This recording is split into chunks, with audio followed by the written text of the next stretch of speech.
Good evening, ladies and gentlemen. This is Hairy Muppet. Welcome back to another Daily Masters cast. And I'm not sure if you can hear my chair squeaking all over the place, but yeah, there it is. Moving on, having a crack, and getting into more Daily Masters. So for this game, we do have a PvT, I believe. I try and keep it rotating, so we have a TVZ, then a TVP, then a PVZ, and so on and so forth to keep everybody happy, just to kind of even it out. And yeah, so our first player is going to be our green Protoss player, and his name is PandaTank. And up the top left side of the map, it is of course our red Terran player, LucifroN. So very, very high level players in there in this game. PandaTank, a Protoss player that we've seen a lot in round of 16s and round of 32s, but we've never seen him in the quarterfinals, in the round of 8, I don't believe anyway. So he gets into a lot of tournaments, but he doesn't quite get up to the high levels of the tournaments. So we're going to see exactly how he does here. LucifroN, on the other hand, we have seen him get quite high in some tournaments. I think he may have won a couple, but I cannot remember off the top of my head. He may have been getting just knocked out of a lot of semi-finals as well, for all I can remember. But he is one of the best Terran players out there. Him, Tasia, probably a couple of others I'm thinking of as well. Polt is another one that springs to mind just off the top of my head. I apologise if there's a few others and I haven't really mentioned you, because I mention the ones that I cast a lot, and if I don't mention you, it's it's probably because either A, I haven't cast a lot of games that you've played in high level tournaments, and B, my memory is just shithouse and I've just completely forgotten all sorts of things. But here we go, very fast Reaper coming out for LucifroN. Yeah, I thought for a sec that was the orbital on his expansion, and I'm like, that's crazy fast, but not quite. Does look like he's going to go for an expansion here. So pretty nice play, getting the Reaper out to sort of put some pressure, and against a Protoss player, it's going to be pretty nice. PandaTank definitely got to be thinking about getting a Stalker out fairly soon.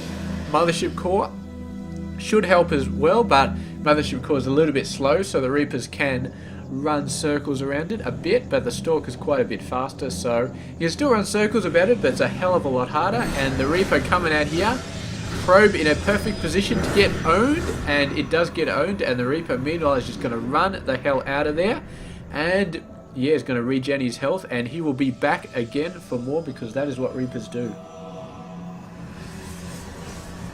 That's a bit better. And you can see no more Reapers coming out, just double Marines. So this Reaper is not meant to go out. I don't think he was even expecting to kill any workers. That worker was just a bit of luck seeing it over there. And yeah, this is just to keep PandaTank sort of defensive minded, just to absolutely make sure that you can get this expansion down 100%, and that there's not going to be any sort of crazy stuff going on like some Protoss players.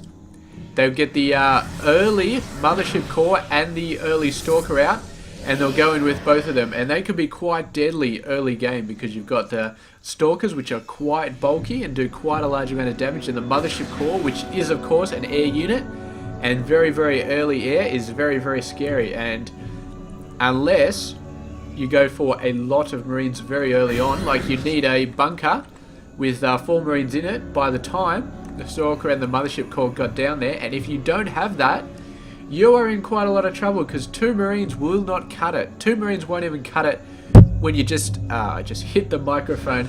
It won't even cut it when you've just got a Mothership Core by itself. When you add in the Stalker as well, 2 Marines will get shredded, and even 4 Marines will have a little bit of difficulty trying to survive. So you really do need the bunker at that point to try and shove it off, but then the Mothership Core just bypasses the bunker, and suddenly you have to jump your Marines out of the bunker, and it's all sorts of a nightmare. So yeah, that Reaper definitely holding that attack back, and I don't think it would have done a ton of damage, but it very well may have.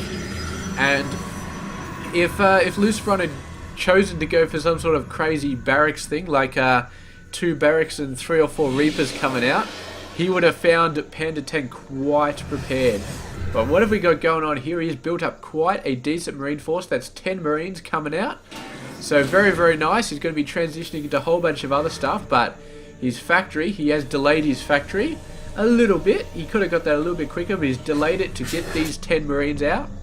And now he is going to see exactly how much 10 Marines can do. And yeah, PandaTank might be in a little bit of trouble. His Stalkers are still at the back of his base, whatever many there are, and Nexus Overcharge is going to do a very good job.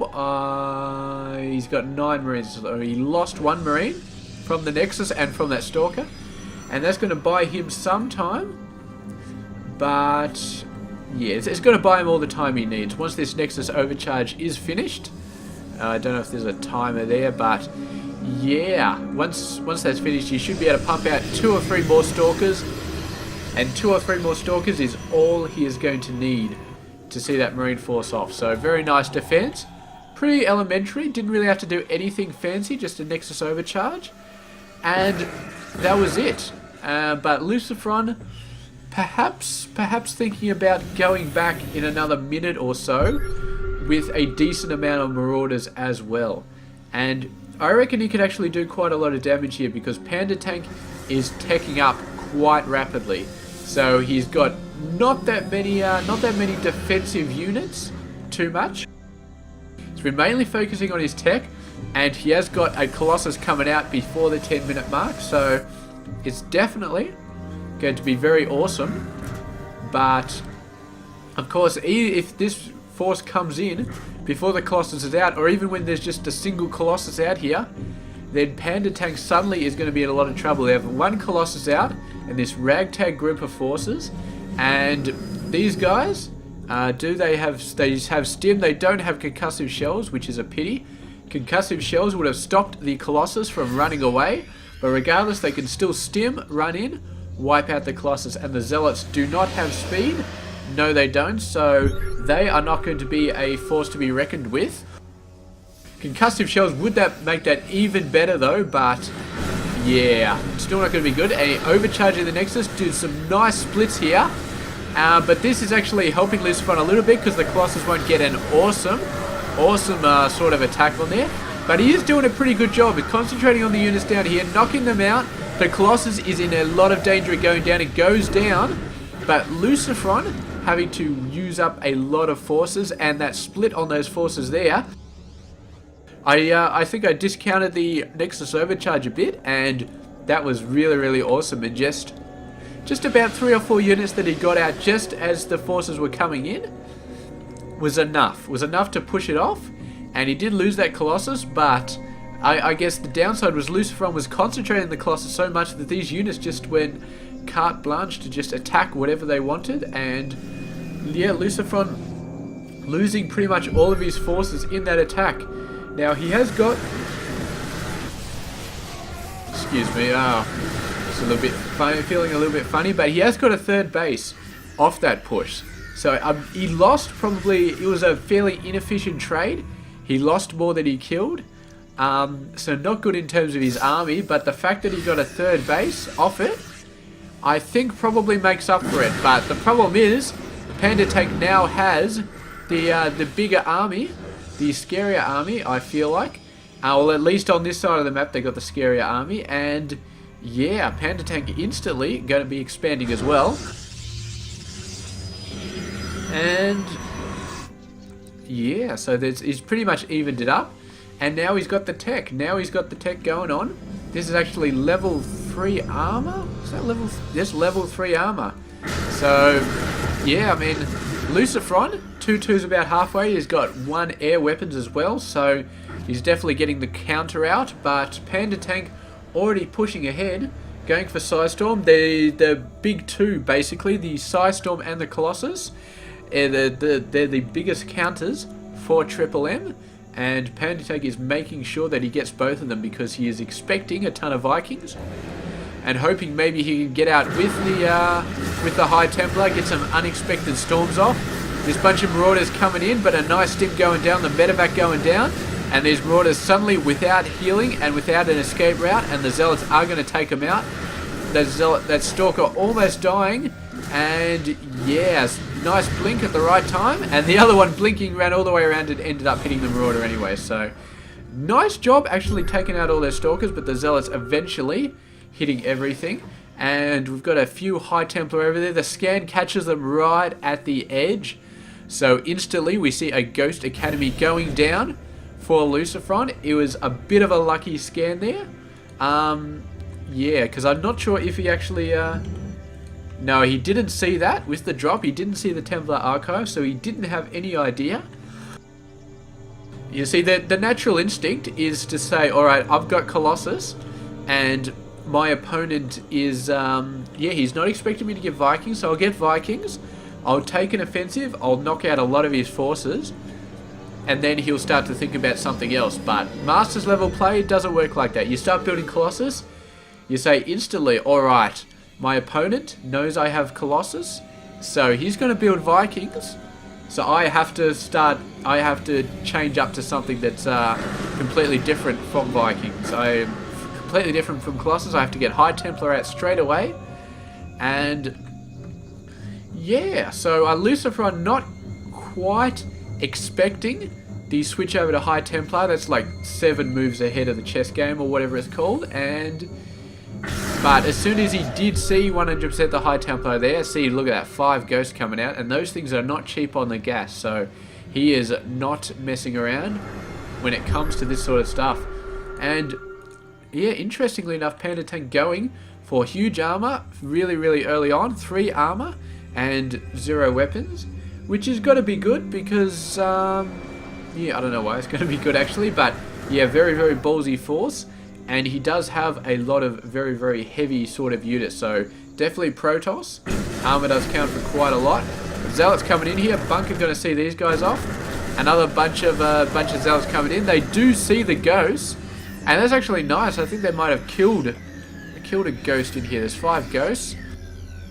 5 more coming out. So yeah, pretty nice. And PandaTank definitely does know that there are ghosts out there, so he's going to switch back to Colossus. He's getting a mix of both of them right now. See, the problem is when you see Colossus, you go for Vikings.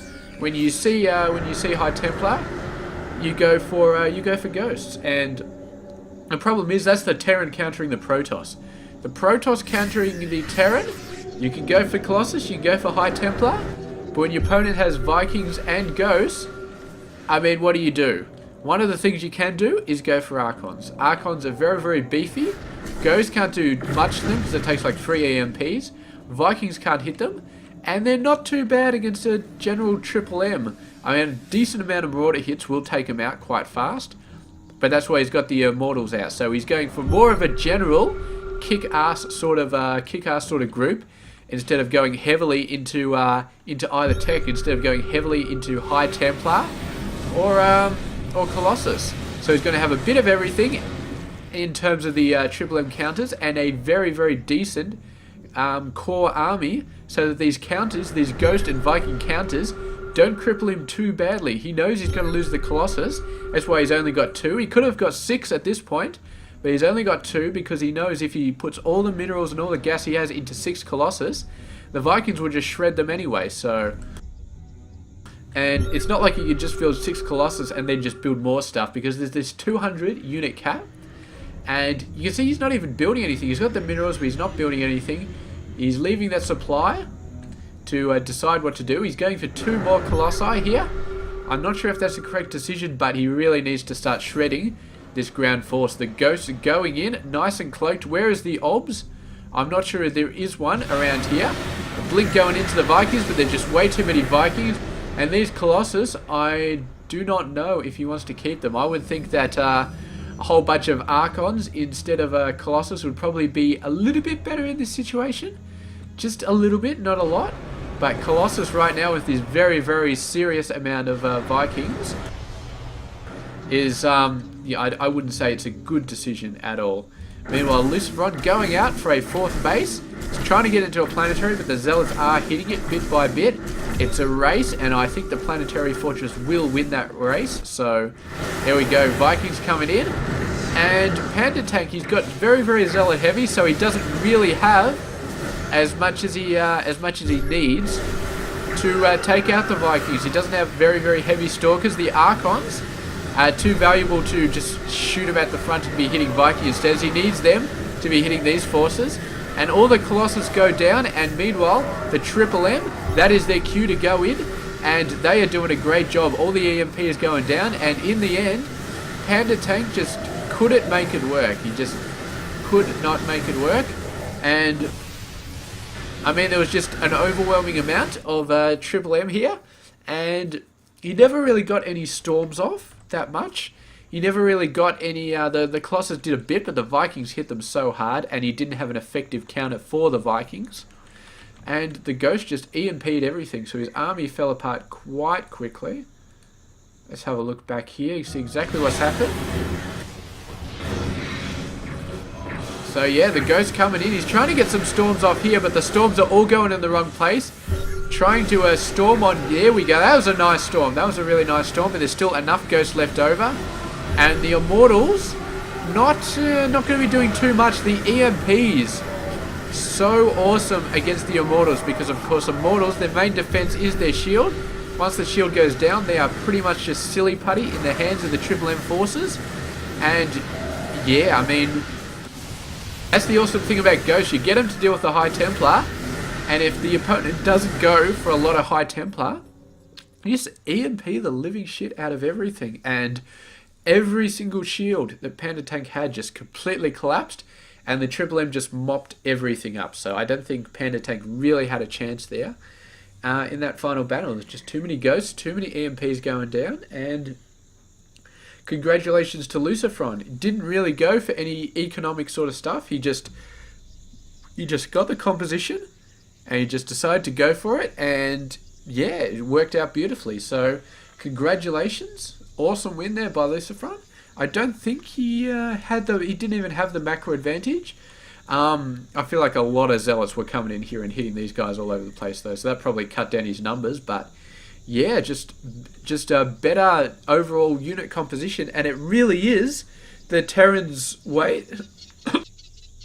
the Terran's game to counter the Protoss. The Protoss player, they've just got to get as diverse an army they can, because if they go for one awesome counter, if they go for all Colossus or go for all High Templar, then it's kind of a bit dicey. High Templar, maybe, if you get beautiful storms, you can go off against a ton of Ghosts, but it's very, very hard, and you need to have beautiful, beautiful observer placement to catch the Ghosts before they get in range of you. And that's something we didn't really see too much here. I mean, PandaTank, he didn't have the observers here.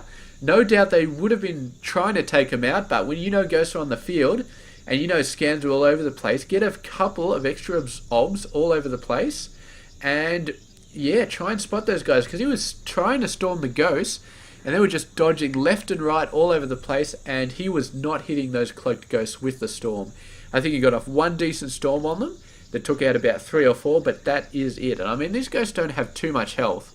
100, it's not too bad. That's actually more than I thought they would have, but yeah, I'm pretty sure they don't have any armor other than the upgrades. They don't have any base armor, so yeah, I mean, they do take quite a bit of damage. You get a couple of storms on them, get in range of some Archons, and they will go down pretty quickly.